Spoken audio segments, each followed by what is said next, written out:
Esselamu aleyküm aziz ildeşler. Esselamu aleyküm Sapara. Hoş geldiniz. Kemine salam. İyileşler salamu aleyküm. O buyur Kemine. Bugün Sapara bugün aradığımız gidelim. köp vaqtdan beri planlaştırıp yuvoş yuvoş bu temanın içine girel diyen temamıza geldik. Be. Sahnanın arkası. Sapara şunu şu zada gowu düşünülmese Türkmenistan'ı ütkömejekliğinin garantiyası yine şu. Şu zada düşünülmese Türkmenistan ütkömeye öňküsünden beterräk ýagdaýlarda dowam etmegine mümkinçilik döredipdiler.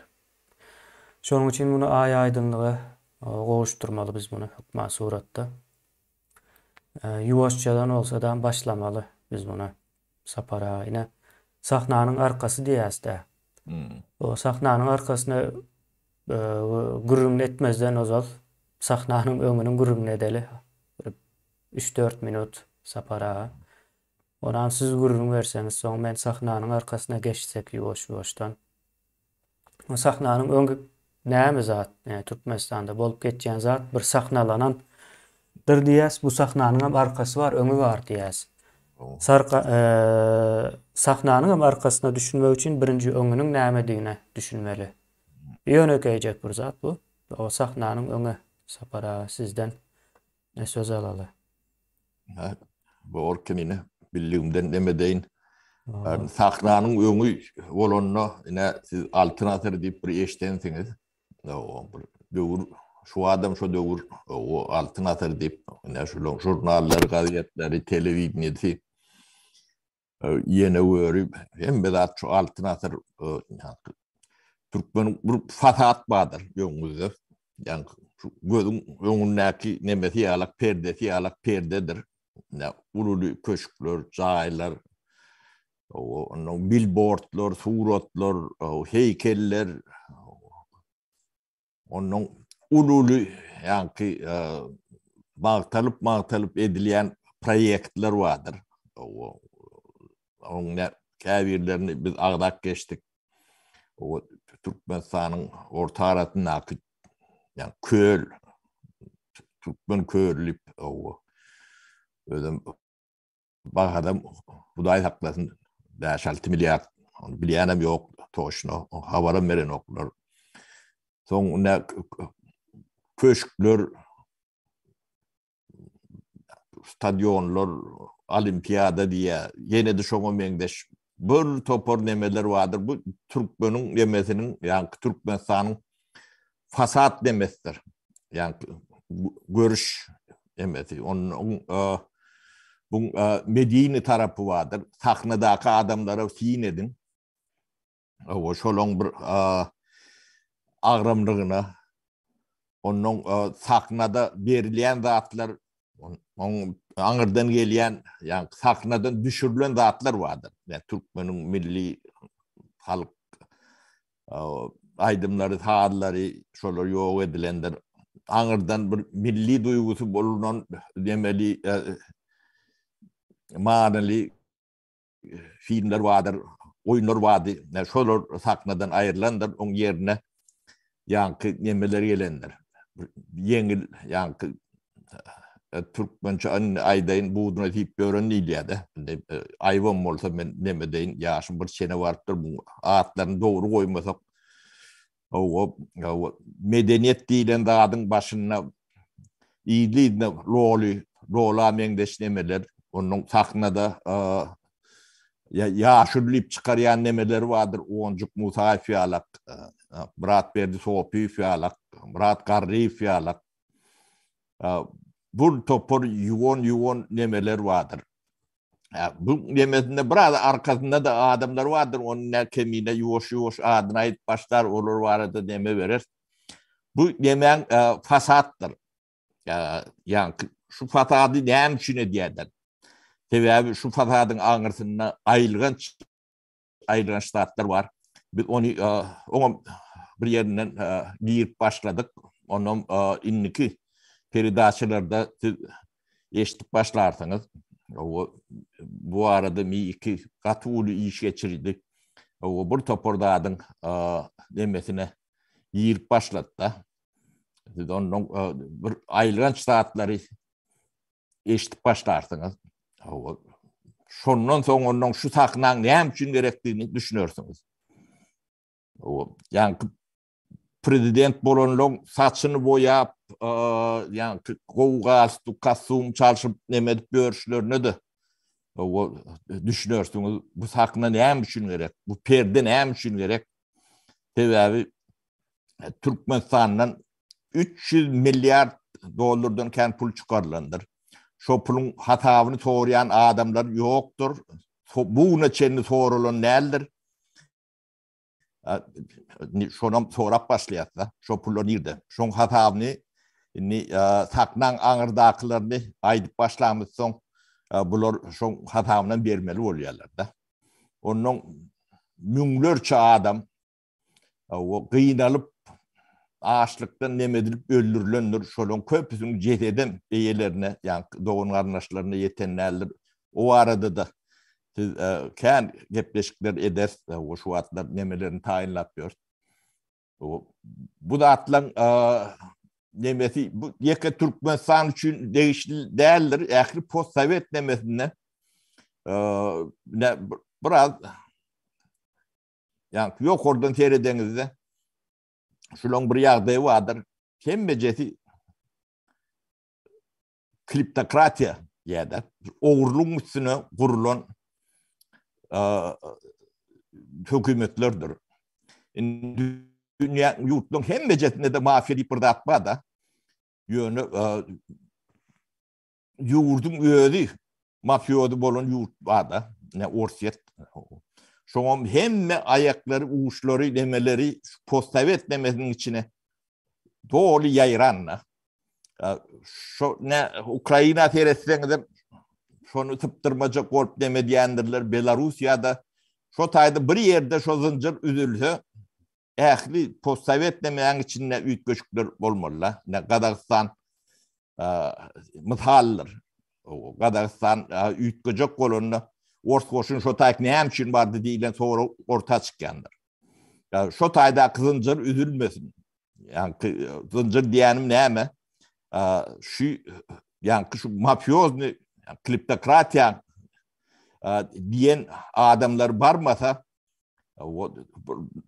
normal döwlet ya hökümet gurup bilýär-de. Yani saýlaw bilen gelip saýlaw bilen gidýän bir dünýäwi medeni ýagdaýda yani hökümetler gelip gidip bilýän ýagdaýy geçirmeyecek bolup diýerler-de. O ne teredik görseň şolon hemmejesi ömürlük gelendir. Putin'den başlap Nazarbaýyna çendi, Lukashenko'dan beýlekine çendi, bizim tam tıklamyzdan şolary ýalakdyr. Ömürlük gelýändirler bunu. Bir kadadan daşına çykýany ne Kırgızstan'dır, o da urkendir, önemli bolman soň çalyşyp demedik da. O çalşanan bir yani döwlet üýtgeç demesine getdi, siyasi reforma geçirilen nokta. Ne saklan öňüdi şolary ýalak ýöne fasatdyr. Bu düýpli şu postsovet demesine düýpli siyasi reforma geçmen şo döwletleriň hiç biri bir ötüşe neme yetip bilýänlerdir. Bir bölejigi baýdyr. 90% perişandır. O nähile propaganda etdilerim, gamaşdyrsalarım, ululu obyektler, nemeler gursalaram, halkın 90-95% garipdir, 1-2% baýdyr, ýene 1-2% bir orta nemedir. Orta klas döret bilýänlerdir. Sebäbi yani dolu siyasi reforma o geçen yeri şu Pribaltika'dan başka yerde yok da. Gruzya etçek bolýar, o da entek bir dolu ýolu bardy diýsek. Ýalňyş bolýar kemine. Sapara. Inde sizin aýdan örneğin şeylere Ben düşünüp bildim de ya O berden. düşündürüp bildiniz, düşünüklü oldu yani men onu has kıys kaldım aydıp bereyin. Hı hı. Ne sahnanın öňe, o Saparağın aydan o sözlerini kıys kaldy ýa. Sahnanın öňe ine bir giden owadan jaýlar. Ýöne içi boş. Heykeller, e, ondan soň çäreler okuwçylaryň daşarda baýdak göterişip owa aýdym aýdyşyp ýöreýişleri. Ondan soň watan hawary, hawarlar ýa-da. Ondan soň Gurban Ulynyň özü, Niyazfam, owa şoňa degişli. Şolaryň hemmejesi sahnanyň öňüne görkezleýän zat. Baýdak, baýdağymyz amine, baýdağymyz bar, garaşsyz baky bir tarap. Yani şo sözleriň hemmejesi sahnanyň öňüdür. Indi sahnanyň arkasyna geçmänkä ine bir ýyldaşymyz ýazypdyr, Kyrgyzstanda da halk köçä dökülipdir diýe. Köçä çykypdyr diýe de protest etmek üçin. Bizem otur bereliň, öwrenip dürs gıýbat diňläp diýe. Hı. Indi şol milletler näçe ýezek köçä döküldü de netije berdimi? Ine ona öňkü gepleşikler belki o diňlän däldir bu Şaban abi diye o ýyldaşymyz diňlän bolsaň bu hereket ine geçen bir ýygnakda aýdym bir näme aýtdy da onu ekranda aýdanok men aýdyp bereýin ine aýdym bir aýdan söz bar. Türkmen halky diye men bunu has giňişleýin alýan Orta Aziýadaky milletler gelin hawa bir zatlar hawa pikirleneliň diýmän ýerine gelin hereket edeliň diýerler. Akylly hereket pikirlenenden soň bolýandyr. Mine aýdym şonu aýtma nämetdi şo men kellämde gowy oturdu da ine şonu şu aýtmaly ýermiken diýen. Kırgızlarım çykdy, gazaklarım çykdy. Gıskacak ýa-da ýöneköýjek bir zatdyr. Ýöne bu adamlar sahnanyň arkasyny görüp bilen. Sahnanyň arkasyny görseň pikirlenip başlaýan. Şaban ýyldaşymyzam o pikirlenmeň ýerine gyssan ýa hereket etmäne meniň düşünşüm boýunça. Indi biz şol sahnanyň arkasyna geçip bereli, säbe Saparağa nemerek bolup barýar bu iş. Ine o gürrüň edip durkak ine Açirtsov diýip bir adam bardy. O gaty meşhurdur. Valeri Açirtsov doğrudan Saparağa. Ya o Valeri Açırsov. Açirtsov. Indi bu adamın daş döwründe de ine deme var. Kramov var, Jadan var. Ine şu görýän iki äýnekli. Ine bulam Açirtsowyň özü. Başta nemeden de yani ýurdu başta Kur'an'dan ver var. Ine bulam Hoca Muhammedow. Ya bulam Mejlis Meýmanow diye Babagly Meýmanowyň o suraty bolmanlygy üçin biz ine oğlunyň kyn ulan ýas oğlam ýöne möne däl ýyldaşlar ine ilçhanada o kömekçi ine adyny okap bilersiňiz. Meýmanow Mejlis Babagulyewicz diye. Babaguly Meýmanow ine iň güýçli adamlardan. Ben bu zatlary o M2'nin maglumaty nemesinde aýdýan. M2'nin maglumatlarydyr bu zatlar. Ine Babaguly Meýmanow Türkmenistandaky ähli derman nemesini dolandyrýar. Şol bir wagtyň özünde de Gurbanyňly Berdimuhammedowyň kurusdaşy. Gurbanyňly Berdimuhammedowyň Kassym büyükler neçelli şu saýlap berýän eken öňden bäri. Şu adam şeyle yani ine sahnanyň arkasynda o Gurbanyňlyny şular neme dip ýörler. Adam hökmünde tutup ýörler. Ondan soň bunyň dowamında Recep Berdimurat diýip bar. Bunyň dowamında ine Berdimurat Recep var. Recepler familyasy gaty meşhurdur. Bularyň köpüsi ol Nazar Çörük diýen gatlamyz däldir. Recep diýilýänleriň köpüsi ine şunyň nemelerinden hem bar içinde.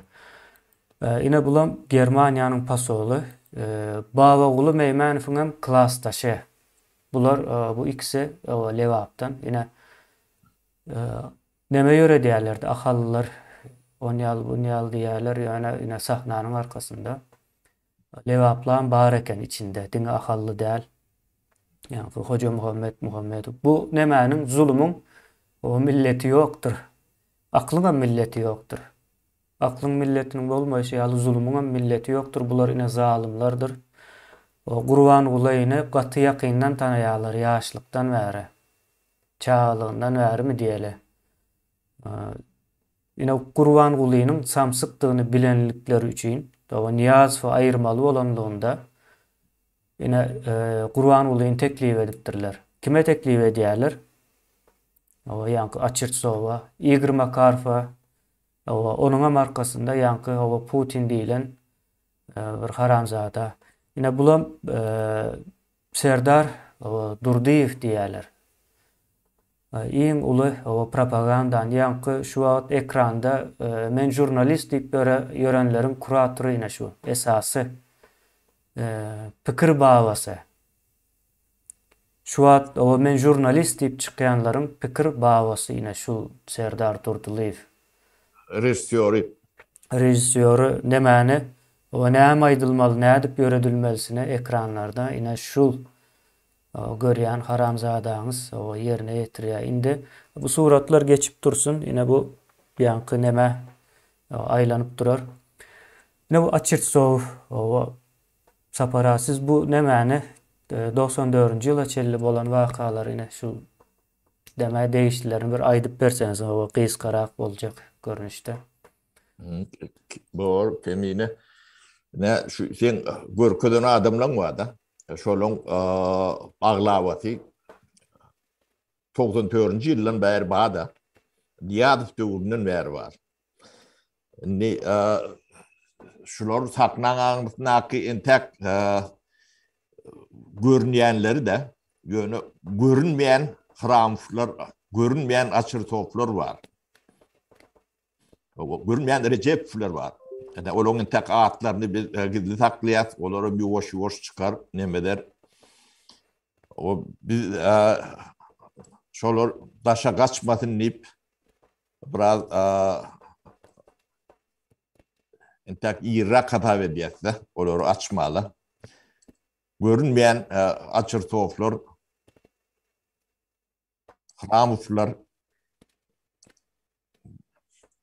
bar. Olaryň esasy nemeleri bolmaly mümkin. Yani ine Niýadow günäkär diýilýär. O şeýde pikir edilýärdi. Bu samsyk däli, o ýerden arny nemeleri bar, o eksentriçni zat diýip kän epitetler bar da. Hemme adam şoň samsyklyryndan, şoň nemelerinden görýärdiler. O ýitgedi gitdi ölü. O Berdimuhammedow geldi de. Berdimuhammedow nähile bolanydy. Akylly samsyk, düşünjesiz odatlary ýönemirler. Ýöne ýanky köşke başga adam gelende, başga täç geydirilende, onuň öz kylyk käteti bolmaly. Ol öňündäki %100 meňzemesi mümkin näle. Öz erkinläki adam bolsa.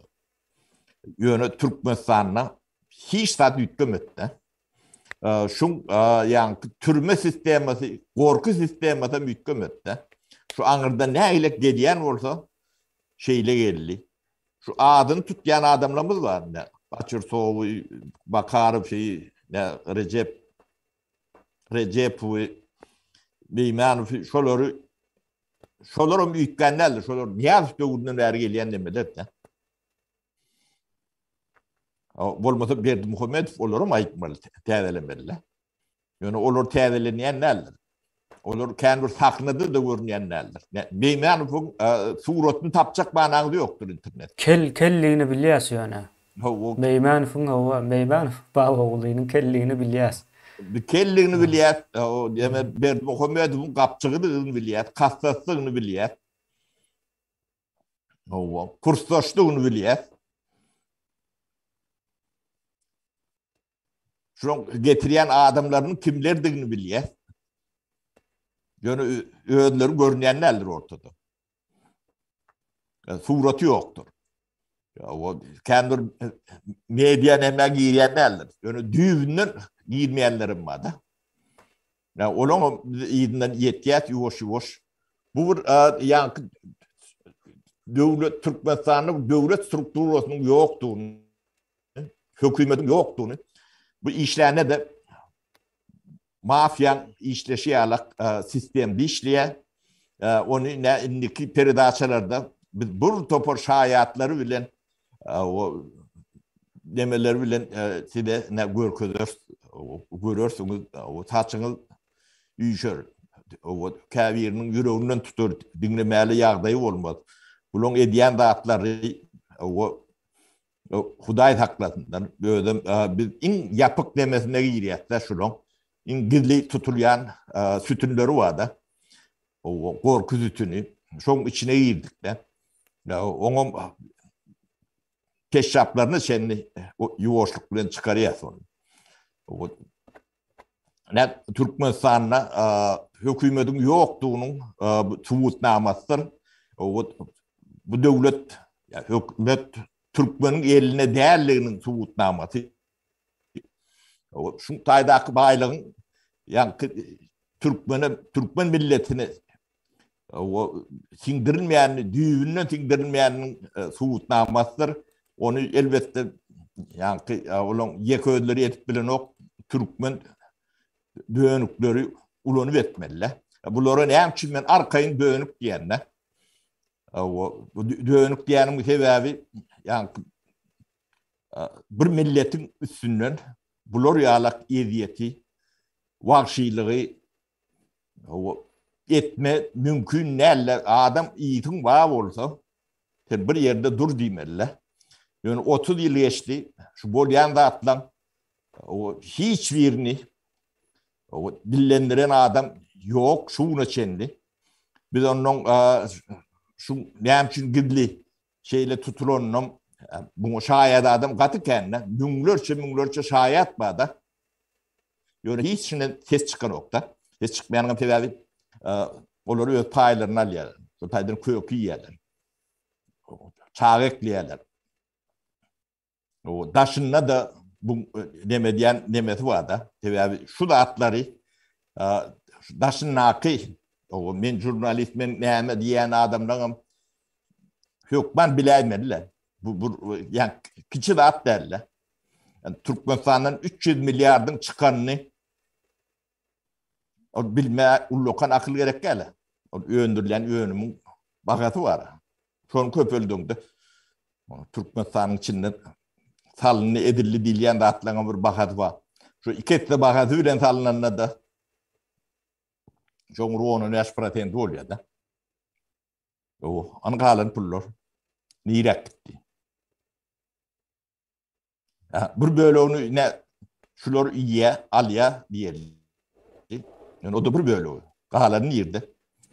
Ne şu hatap verecek adamım tek beni göremok Kurban Gülü bu hatap verip bilir mi? Yani bu hatap bir sormalı.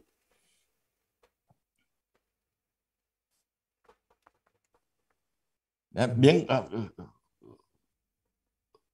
aydıp bileceklerdim şu golün ön üstüne koşup bileyin ne bereyin kemiğine ne 94. yıla kendi şu yani o hocalık militerlerine ya şu adarşık diyenler ben onu şu ağırdan reform edilip geliniydi şu an sakladılar o etaati kulçoy adamlarım işten ayırdılar yani ikinci dereceli nemeli o adamlara hiç sat diyenlerler işler verin diyenlerler sebebi kimin neyine okuyup bulduğunu şular bilen olmalılar.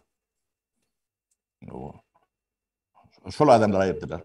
Şol adamlar büyüğünden yok ettiler.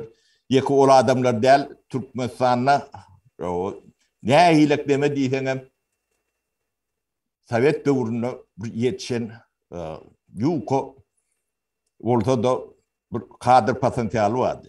O katı yuko şonu yuko olanla da milyonlarca adamdır. Yine şolun ağlavatını kıynap haram öldürdüler.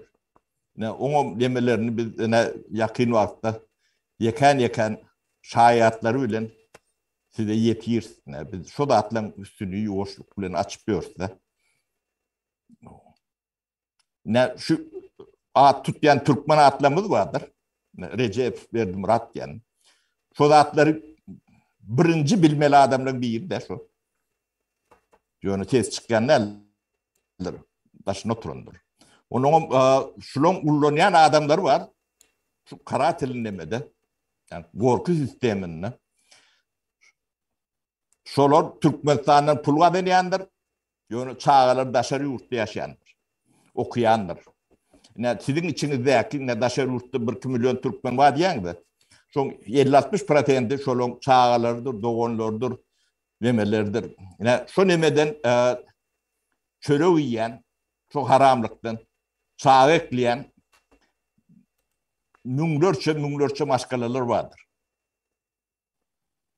Sebebi bir adamın geçecek işlerini derler bu zatlar.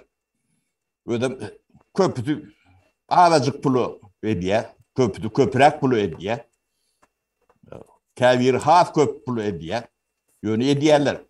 Şu korku sistemani, o da biz onu yürütüp bir tema edip geçerse, ilkulak şayatları urladır, sonra onun özünü komentari verirse. Bu şu ayrılan saatlan bolup geçenli Türkmen hem şu görmedik oluyor. Bir düşün katı ullukan soru alamattır.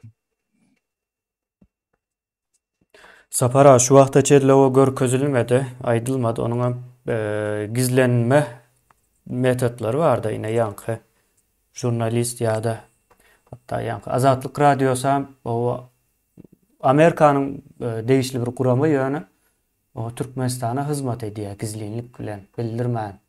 Esası meselelere ayak basman. O yol yapıldı, it öldü, pişi öldü, ağaç yıkılıptır diyen yalakrak temalarla yine sizin şu yağdaya düşmenizdeki sebepler şular bolup biler diýem görkezen oklar. Şol Azatlyk Radiosundakylar hem jurnalistler hem eýeleri yine şu adamlar hatta yine daşında soňky 2 ýylda dören diýeli. Öň ýok, 30 ýyllap ýok, hiç kim tananok. O dören zatlaryň hemmejesine yine şular dörediýär. O köçä çykyň diýip o gün berläp o çagyrýanam yine şulardyr. O tutulduk diýip o tutulupdyr diýip reklam edip o gorku siýasatyny ýöredýänam yine şular. O Azat o tutulupdyr. Cuma Sapar tutulupdyr, o tutulupdyr, bu tutulupdyr diýip o siýasaty ýöretdirýänam yine şular. Yine bir neme geldi o kulağımıza yine şul adama değişli. Yani şul adamlar o şunun nemesindeki adamlar yine bu Hoca Muhammedov diye geçen ayın 22 ya da 23'lerine o Kurbanoglu neme daktı. Medal daktı. Yılın neme iyin gowy iş adamsı diyen ýaly. Yani şul adama. Bu adam neme diýär bilýäňizmi? Biz bir ýerde halkam pelanymy isin diýän eken. Şul adamyň dowamly ulanýan sözlerinden. Şu sözü ulanýan adam o ýurdun daşynda her türlü oyun oynap biljene. O ýurdun puluny köp bölen şular aýlaýar. Yine şular var. Yani yine şu ýigidin kakasy öz var. Yine bularyň Angliýada bir giden fabriklary bardyr. Özbekistanda da var diyen ýalakrak etdiler. Ama yine bu var. Şu yine Nevtgaz nemesi de Berdimurat Recep. Türkmenistanyň Nevtgaz. Türkmenistanyň Nevtgazy nere idi? Wagtynda işläpdir. Häzir pasol bolup neme diye. Türkmenistanyň Nevtgazy Orseýede gidýär. Orseýede nädip gidýär? Ýa-ni Igor Makarowyň üstünden gidýär. Açyr soğuň üstünden gidýär wagtynda. Yine bu adama bir wagtlar Türkmenistanyň Nevtgaz boýunça jogapkär adamdy. Yine 30 ýyl pikir edip. Makarımın doğusudur. Makarımın doğusu. Yine bu adamlar yani o min torplu işleyen sneaker aliyatlar demek yani bakar şu sneaker sat getirip veriyattı. Sneakers. Şolor yala tövde diyebilirler bunlar. Bunlar yani küçük tövde gelirler bunlar. Targaçların eline geçti diye de yurt. Yine bu adamlar Niyazov'u Gurcay'da oynadılar. Yankı Hramf diyileni var yine. Geleli. Hramf'ı. Yine şu ortadaki aynekli. Yanındaki amcadan. Yine şu Hramf diyilen adam. Ruhnamanam yazan şu. Yazdıran. Türkmenistan'daki ehli orta mekteplerden tutun hikaye kitapları, gazetler, haberler, vatan haberleri yine şu adamın formatı boyunca yürüyor. Niyaz fam o Türkmen başa denem şular. Son o Niyazov o käbir halatlarda diýende etmenligi üçin o täze o Türkmen başyny orta çıkarmakla gerekdise neme ýören ok işler ýöremejek. Orsa garşy gidip başlady Niyazov soňky döwürlerde eger üns berseňiz. Ondan soň näme gelýär? Soň ine şu iki adam çykýar orta. Şunun kakasy o Baba oğlu Meymanov diye. Soň ine şu Recepov, Berdimurat Recepov. Ne bular? Gurban Ulu'yu çıkarıyorlar. Ne için çıkarıyorlar? Gurban Ulu hem bu köpten vertanıya kurstaşı, yankı Baba oğlu Meymanov'un kurstaşı. Bulam Baba oğlu Meymanov bilen klastaşına Berdimurat Recepov. Indi emme zady görseňiz, ýene sahnanyň arkasyna edip işleýär. O görmez ýalan däl. Aslında görünüp duran zat bunu yankı jurnalist diýenleriňiziň üstü bilen yankı Azatlyk radiosu bolsun. Hatta Türkmen News diýerler. Näme? Onuň ady Ruslan Mätiw. Ruslan Mätiw. 30-yň garyndaşy diýerler.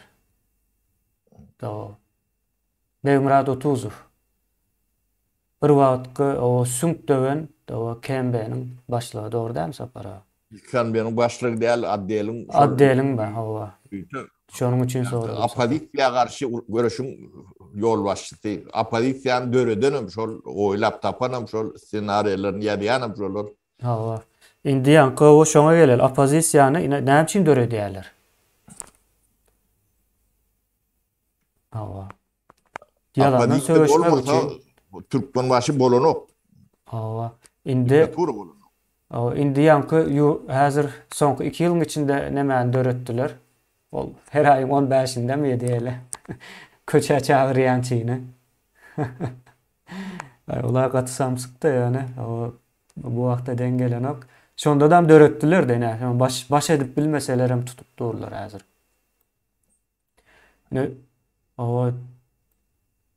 Şol adamlaryň nemesi ýene. Şular eýeleri. O pullar şularyň üstü bilen orsaýda akýar. Nämäni goýup durlar, sahnanyň öňünde öredipdirler. Odan jedip näme bar?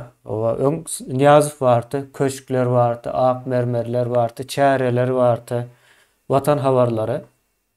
O sahnanyň öňü arkasynda da ýene bu adamlar bar. Indi Niyazov gitdi. Üýtgän zat diňeje Gurban Ulu boldy. Soňam onuň ýegenleri, garyndaşlary, denduşlaryň diýelinde. Şolar geldi. Tapawdy ýok. Sahnanyň öňüni hasam owdanlaşdyrdylar olar bilen. Goşadyrnak içinde. Indi hiç zat üýtgän ýok. Arkasynda bular ýene dowam edip durdy. Sahnanyň arkasy öňkü syýalaja dur. Sahnanyň öňünde diňe käbir oýunçular üýtgedi. Indi sahnanyň öňüne ýene Gurban Ulu günäkär diýip aýyrsaň, sahnanyň arkasyny görmeseň, o hemme zat düzelen şekilli bolmaly. Üns berýän bolsaňyz hem o Gurban Ulunyň üstüne köprek topulunýandyr. Topulmalydyr. O iýsen ýetmez diýär. Bütün halka o paýlap bermeli onuň etini. Daş töweregindäki garyndaşlar bilen ýöne problemi çözülmeýär. Başga da iýilmeli etler var. Paylanmaly etler var. Yine bulam şular. Şular ve şularım yine daş dövründekiler var bir kısana. Ol guruluşukdakilary var bir giden.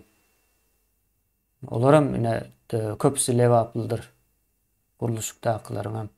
Türkmenistanyň o pullaryny guruluşuk bahanasy bilen ýurdun daşyna çykarýar. Ene Türkiýede başga ýerlerde bir giden o pullar çykarýan ýerleri var bularyň. Yine şu Baba oğlu Meýmanow diýdi. Yine bu oğlu, bu Mejlis Meýmanow. Ya şu ýurdun içine näme üçin kargo bilen derman uğradyp bolmaýar? Yine hiç pikir etdiňizmi? Derman yine şu ýigidin elinde, şu ýigidin kakasynyň elinde. Baba oğlu Meýmanowyň elinde. Dermany yine şolar ýurdun. Dermandan başga da başga zatlar var ýöne. Göze batýan zatlary aýdyp geçeli.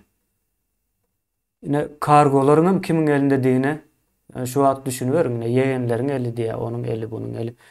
Yegenler oýunjak hökmünde ýa-da gurban hökmünde günäkärlenmeli wagty gelende yegenleri ýok edip özleri sahnanyň arkasynda bukulup galmaly, dowam etmeli. Galmakdan ziyada dowam edip bilmeli bular. Yine ýöreýän, oýnaýan oýunlar şu. Etazım maksat kemine men bu staýda bir goşoýun. Şo taýyk saýlanyp adam barmalyl, şulara bolýan adam barmaly.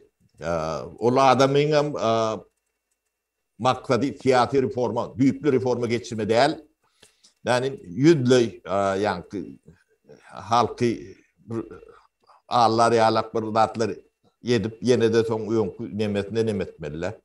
Ne şu wagtky Kazakstanyň bolýan da şodur.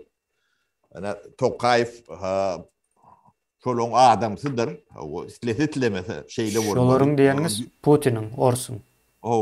Yani şu nemeden de şu mafyanın bir görünüşü. Büyüklü siyasi reforma var arada yani ne çok geçti. Diline al yani neler gururun ediyenler. Yani önkü rejim devam etmediler.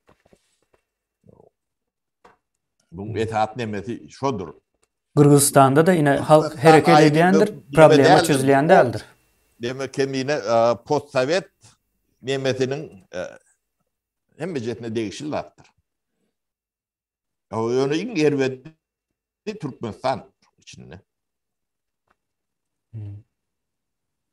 Türkmenistan'dan köprek korkayan olmalı bular. Korkayan demeleri var. Kemine bir tarihi kendi bilemiz yok da. Bilmeyeninin sebebi var. Ne için bize tarih bile yağda döretmediler. Şun karşısında uğraştılar da.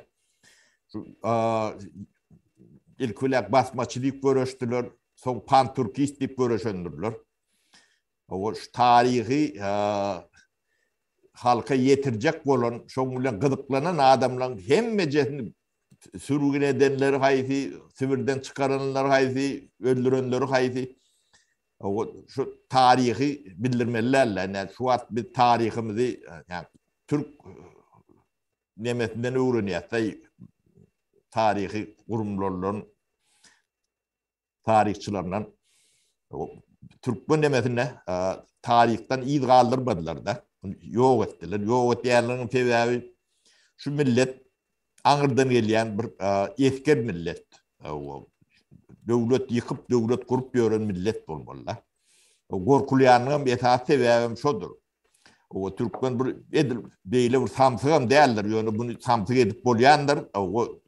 Yani daşından informasyondan mahrum etsen, o ilmi, bilimi ortadan ayırsan, onun cahil nesil yetişiyeden, o cahil nesil ödünü, onun ödü yine de yetiştiriyeden. Devamlı cahil nesil yetişiyendir. Onun içine de bir kavir yerlerde, däpde surluğun içine de yürüyten neme derler, şu ayarlan ordunu 7. plana tüyüşürdürler. Onun din tömürürler. Din elbet zat değerler, din gerek zattır. Yönü dini, ilmi, bilmi, bilgili din olmalıdır.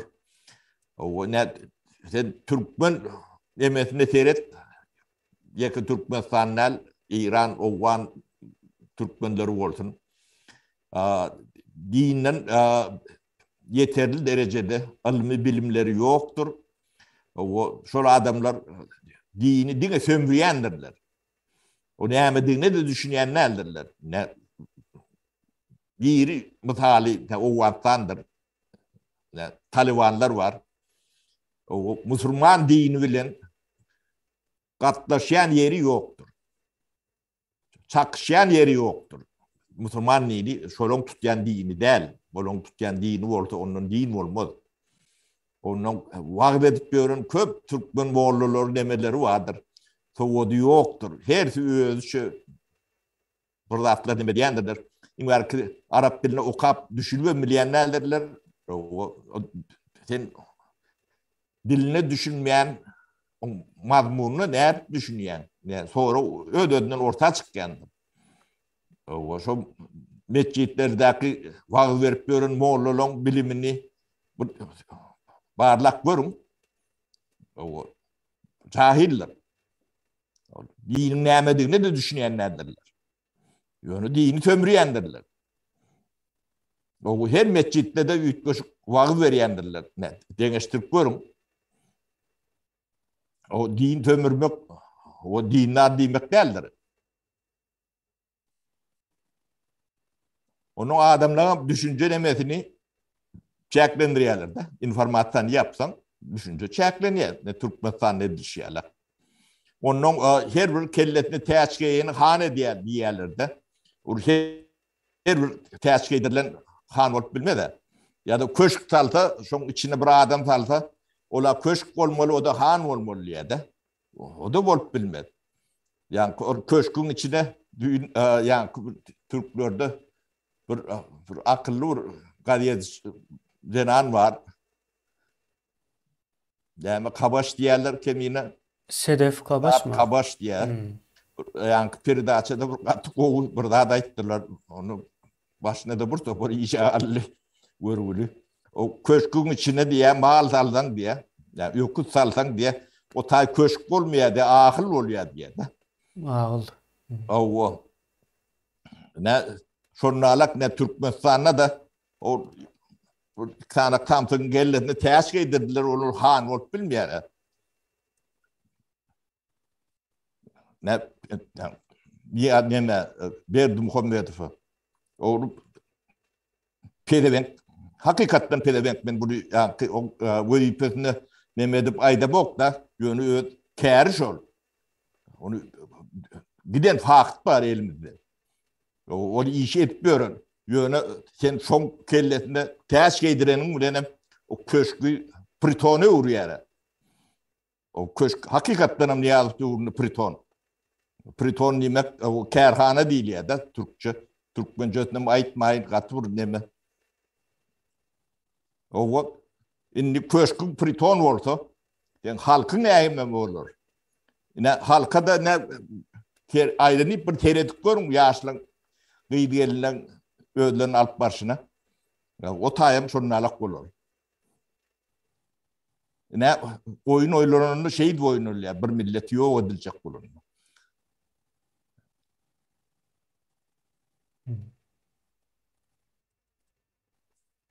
O soň şu ine sahnanyň arkasyny bilmeseň, o düşünmeseň, ine Kırgızlar ýalak her ýyl çykarsyň ýöne hiç meseleň çözülmez. Ýene de şo garyplykdyr, ýene de şo problemalar bardyr. Üýtgeşik bir ýeri ýokdur Kırgızstanyň. Bu zatlar o düýpli bilinmeli. Arkasında ine her bir post-sowet diýäsde. Post-sowet diýmek Sovet soňrasy diýmek. Sovet soňrasy yurtlar, post-sowet yurtlary. O Sovet soňrasy yurtlaryň sindromu var, ine keseli. Sovet soňrasy yurtlaryň keseli. Bu o jahillikdir. Täze dünýäde goşulyp bilenok, o izna da gidip bilenok, Sovetler ýok indi. Yıkıldı.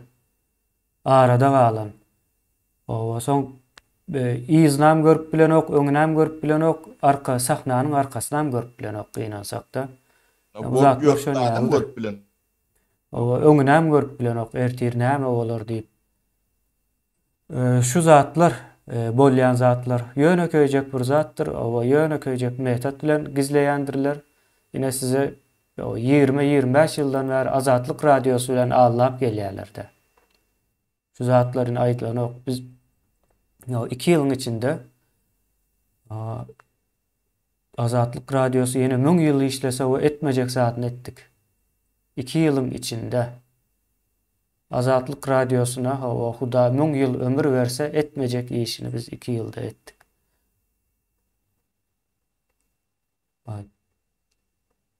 Gowalarymyz üçin etmedik. Azatlyk radiosu gizleýänlik üçin etmedi ol. İşleýär, iki tarapdaýyn. Hem Amerikadan pulunu alýar, hem ýanky ine şu sahnanyň arkasynda oturanlardan pulunu alýar. Ýanky Beýmurat o 30'u nämäni döretdi diýdi, opozisiýany döretdi diýdi. Opozisiýany döredýän bolsaň, o maglumatam kontrol etmeli bolýar. Şo wagtlar bekece bir sanjak maglumat çeşmesi bardy, olam Azatlyk, ona ele geçirmeli-de. Ýa-da düýpli problemanyň üstünden barmaly däl. Onam o başardylar. 2 ýyl bundan öňe çelli başaryp bildiler. O ünüs berýän bolsaňyz, o biz Azatlyk radiosuna o çykýan däldir. Olaram bize çağırıp bilýän däldirler. O jaň etsegem bizim telefonlarymyzy atjaýan däldirler ine. Şo derece o bilip bilersiňiz bu zatlary. Jaň etjegim bolup duramda bolýany bilýäs. Hem betinem tanýas. Hem betem bizi tanýar. Bizim kimdigimizi hem gaty gowulýar.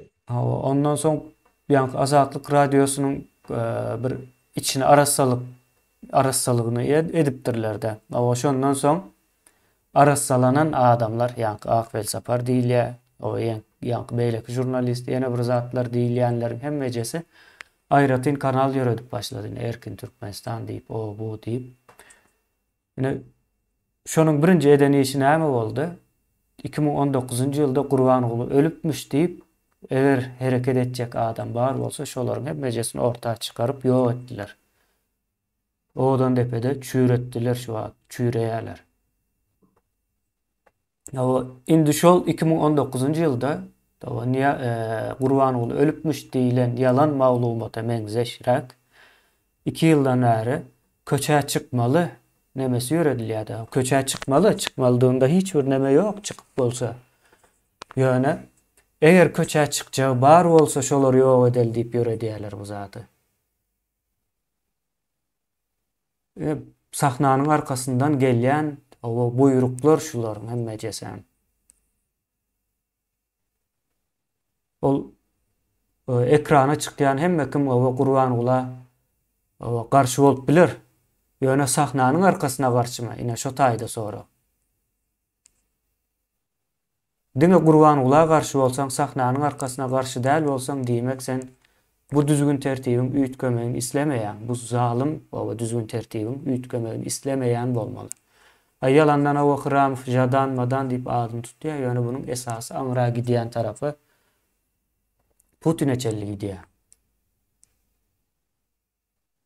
Orsun neme eli var bu taýda.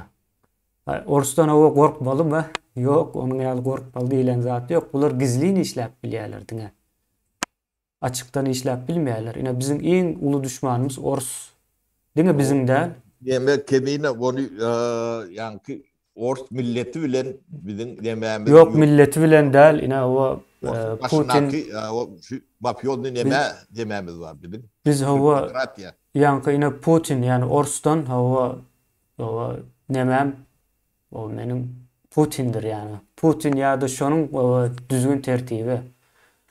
Biz nämäni aýdýasa ine ýurda barsak, ýurdun içinden göçürilen, mecburi göçürilen Orslar bardyr Türkmenistanyň içinde doğulan. O Türkmenistana değişli Orslar vardır. Ine şolary biz hökman suratda izine getirmeli. Şolary mecbur göç edilenligi üçin, ettirilenligi üçin özü dolmaly şolarga. Bizim bu taýda hiç bir millet bilen alıp bermedik, hiç bir meselemiz ýokdur ýöne. Bunyň arkasynda Ors vardır. Orsdan hem aýtmak isleýän zatym Putindir. Bizim düşmançylygymyz bardyr şoňa. sahnanın arkasında düşmançılığımız var. Onu biz açık açık o aidiyası hiç gizlep duramız yok. Bu zat açık göremelidir. Şoňa görä de hereket alıp barýas. Ine biz Rusça alıp barmaýanlygymyzyň esasy şoldur. Bular ünüs berýän bolsaňyz rus dili bilen çykandyrlar 2 ýyl bundan ekranlara. Rus dili bilen. Yani Türkmen halkı Rus dilinden uzaklaştı. Geç düşündüler ama yani. Türkmen halkı Ruslardan uzaktır. Öz baştak aýratyn, o öz ýolu bilen gitmek isleyen millettir. Öňkü döwür gutardy. O Sovet döwrem ýokdur. Niýazowyň döwrem ýokdur indi. Doly, öz ýolu bilen ýöremek isleýän täze bir millet var ortada. Şonuň üçin biz orsa garşy. Bu zadyň, hemme zadyň arkasynda şu ölen, o ýitirim bolan nesil, sizin şu ýurduň daşynda gezip ýörmeňize de hemme zady sebäp bolan ine şu orsun Türkmenistandaky baýlyklary o sömürmeginden gelýändir. Şu adamlaryň hemmejesine ine sahnanyň arkasyndakylar tutup duranam şoldur. Orsdur. Kemine ne yurdun daşınaky illeşlere düşünür ýalyk bilgi bererler. Ne daşına çıkanlan hemmeti iyidin ağaççak bolup görün nädir? Şuloň daşınaky adamlar epetli bir bölegi. Yani şu köýköçü, yani şu rejimi gollap, ya şu rejime hyzmat edip görün, şonun geçimini, yani günlü görýän gatlak vardır, köýköçü diýetler bular. Şoloň çağalardır, ýylyň çalandyr, hostarlardır, köpüsi, hemmetler belli bir bölegi. Bulary taýaklap Türkmenistana iýerip bilmersiňiz, bu gitme netlerim ýokdur. Ne şolong nemesi bilen ýöne gün üçin, güdöran üçin çıkanam kendine. Oňa tany awel şolary ýydyna almak bir lokan problemi bolmaly şey tereden. Pasport problemi diýil ýa-da. Pasport problemi däldi. Ýöne bunu döretdiler. O Berdimuhammedow şu pasport problemasyny çözjek diýdi de çözdirmeýärler. Ne şu oturan oğlun var, ne Recep Tayyip'de Berdim. O Türkmenin ähli daşynaky demedin pasportynyň nähile çözülýändi. In gowulýan adam bolmalylar. Öyle patolog Germaniýada. Onu ýöne bir günüň içinde. O bar bürokratiýat var. Akit getiri var. O bir aýyň içinde şu problemany ortadan dolu kaldıryp bolýar-da. Ýöne diýenlerdir. O bagadam ýok. Ulokan. Döwlet üçin hiç bir datda ýöne çözülýänlerdir. O var demek serhede açmadı. Yani tek vatandaşyňa. O ýurdun eýete şu adamlar. O şonu açıp bilýänlerdir. O da Berdimuhammedow eline kırat derler. Ne şular ettirmeyendirler. Şulan aňyrtyndaky görünmeýän hıramplar diýenler. Inni ýene de bir mesele ne hırampy näme üçin Türkmenistanyň arhiwiniň başyna getiripdiler şu at. Şoň içinde örpüde. Kıymanyň Mehemeniň arhiwi. O şu arhiw, Meheme arhiwim şoň içinde. Kıymanyň arhiwi. Ne şoň içinde Türkmenin tarihinin ne şu at edilip görülen cinayetler iyisini aratlamak için jotaýdy şu at. Onu şu Berdimuhammedowyň ekranına gurlayan dadı var da.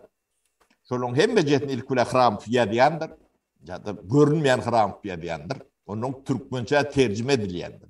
O tercüme edilýän kim dilçi bolsa bunu ödü ekranı seyredenler şolong gepinden sözünden hemmejet görünüp durandyr. O Türkmen diline, Türkmen fikir bilen yazılan o fetirler başkadır. O Orsçadan pervod yani tercüme edip Türkmençe çevirilen nemeler başkadır. Onu spesialistler rahat görüp bilyendirler. Bine uğrayanlar. Bilsem de olun görünüp bu da. O ekrandan aydınına da dine şu aytmalı aday diyendir başka hiç aday bilenlerdir. Önünde fikir yoktur. Yeko fikir onu değil. Ne kabinet minister deyip yüzlerce minister zampret adamlar var. Şolun birinin fikir aydınını görüp müdünüz? Sonku 10-15 yılda. O tayda fikir aytmayan adam olsa o tayda işi yok. Öyle mi? Yonu ayttırlayan neler? Gerek geldi. O artık baş o problemi kime gerek? O aytacak olup ne yapıyor önüm yoktur. O da onun sebebi vardır. Onu yani işlep yok eller urup tövüp korkutup demedi yerlerde. Ya onun bir sıfatçılar yoş. Ne? Yani daşam türme, içem türme. Türmeden türme. Türmeden çıkanda da türme.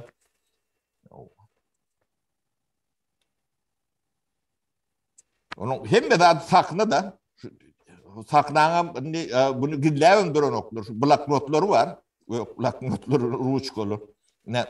Şu saknadığının yani düyüp nemesler. Tuvut namatı. Ödüm bir değil iki değil 20-30 tane adam mağ oldu. Hem beced birden birdat geliyorlar da. Yani emelsiz urnolun takna da saknalarım jurnala.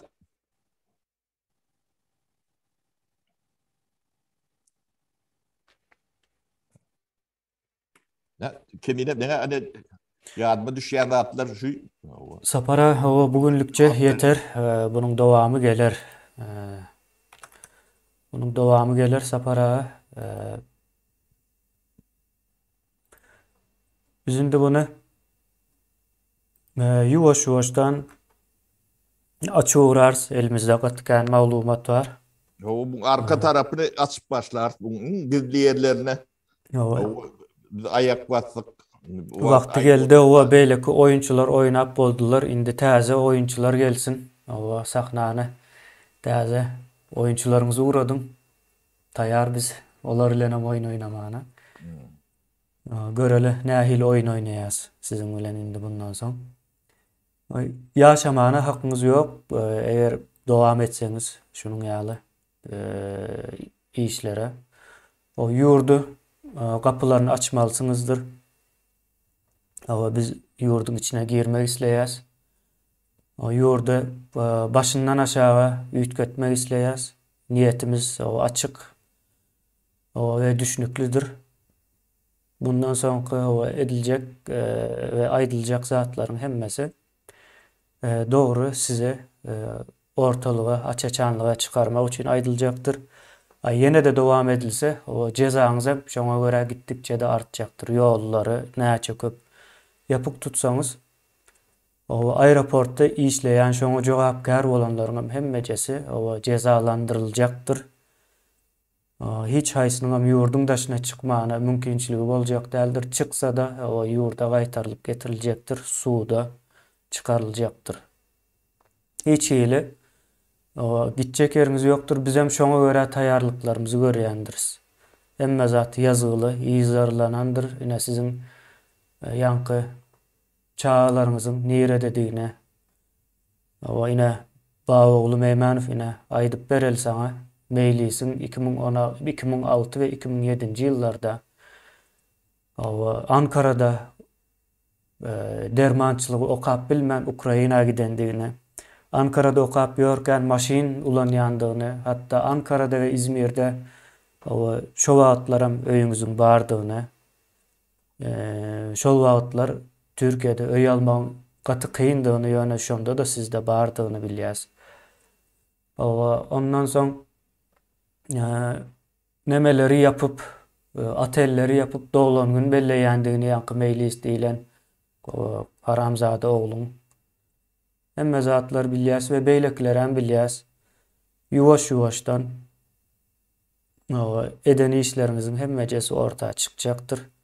Ve gaçyp gitjek ýeriňiz ýokdur.